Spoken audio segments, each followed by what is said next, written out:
मैं निशा तिवारी, सरस्वती विद्या मंदिर सिनीडी, कक्षा 10वीं, पाठ वाक्य। हम लोगों ने वाक्य को पढ़ा, वाक्य के भेद को जाना कि रचना की दृष्टि से वाक्य के 3 भेद हैं: सरल वाक्य, संयुक्त वाक्य और मिश्र वाक्य।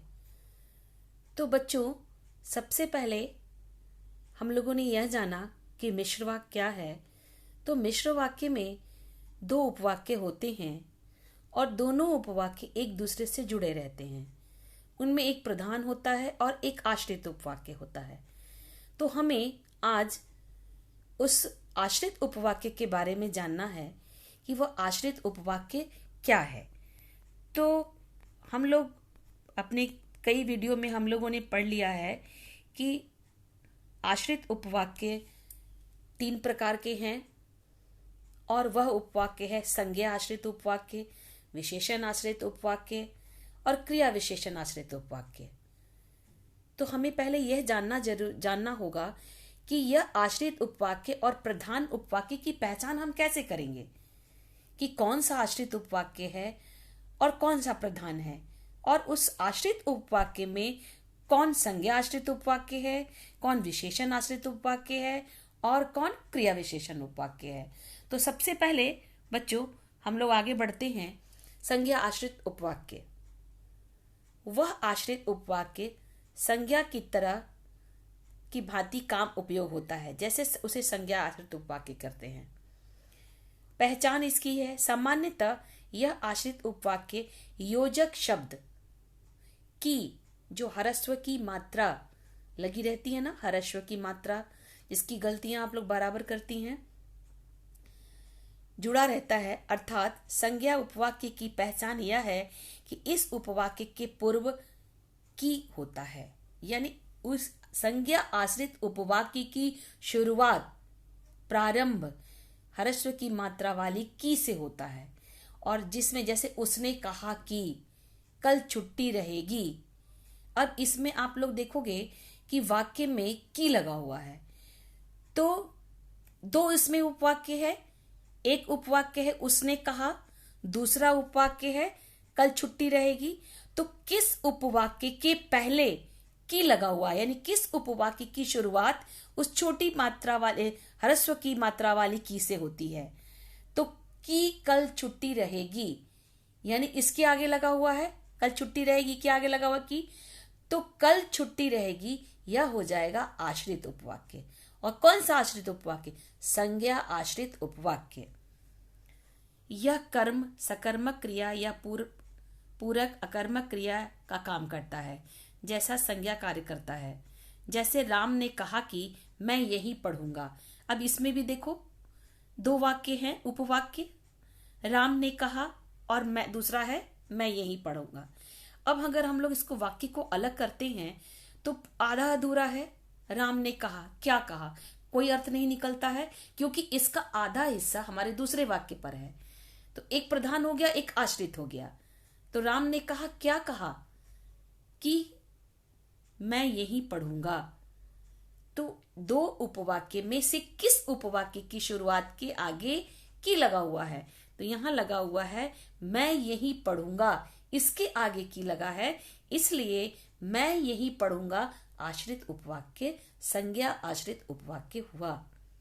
संज्ञा आश्रित उपवाक्य कि मैं ही पढ़ूंगा, मैं नहीं जानता कि वह क्या कर रही है, इसमें भी वही स्थिति है, वह क्या कर रही है, ये हो गया संज्ञा आश्रित उपवाक्य। तो ये क्लियर है। अब हम लोग आगे बढ़ते हैं। विशेषण आश्रित उपवाक्य।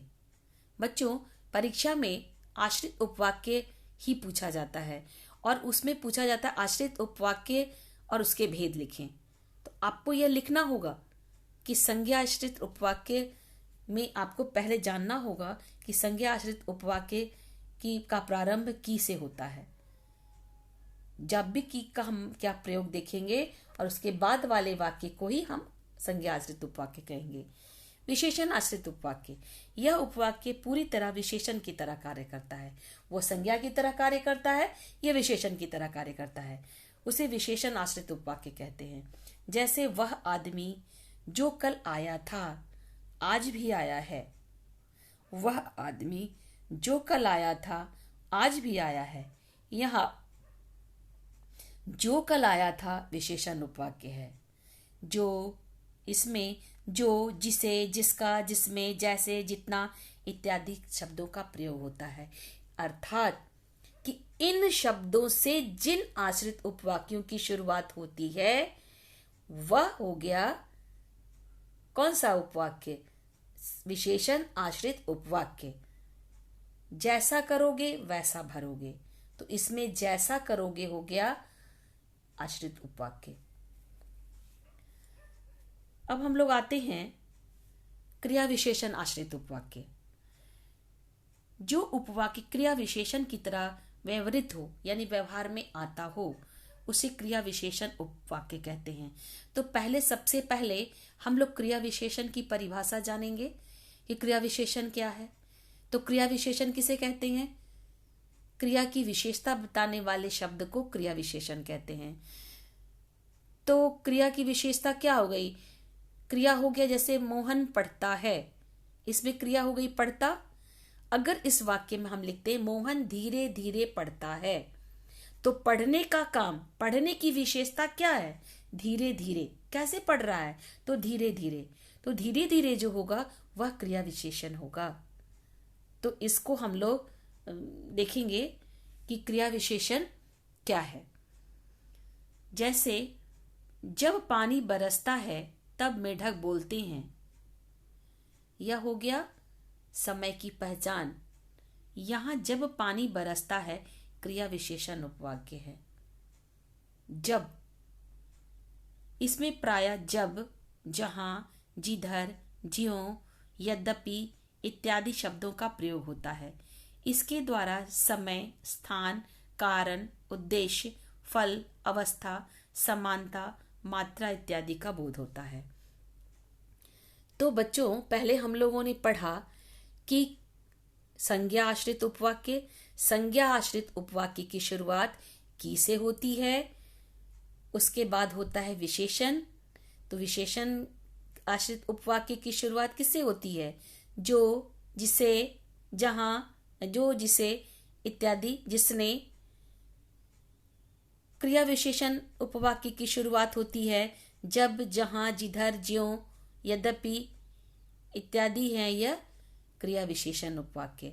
तो बच्चों, आज हम लोगों ने आश्रित उपवाक्य के भेद को पढ़ा और जाना कि आश्रित उपवाक्य में इन जो शब्द हमें बताया गया है उन शब्द से जब उन वाक्यों की शुरुआत, उपवाक्य की शुरुआत होती है तो वे क्रमशः संज्ञा आश्रित उपवाक्य, विशेषण आश्रित उपवाक्य और क्रिया विशेषण आश्रित उपवाक्य होते हैं।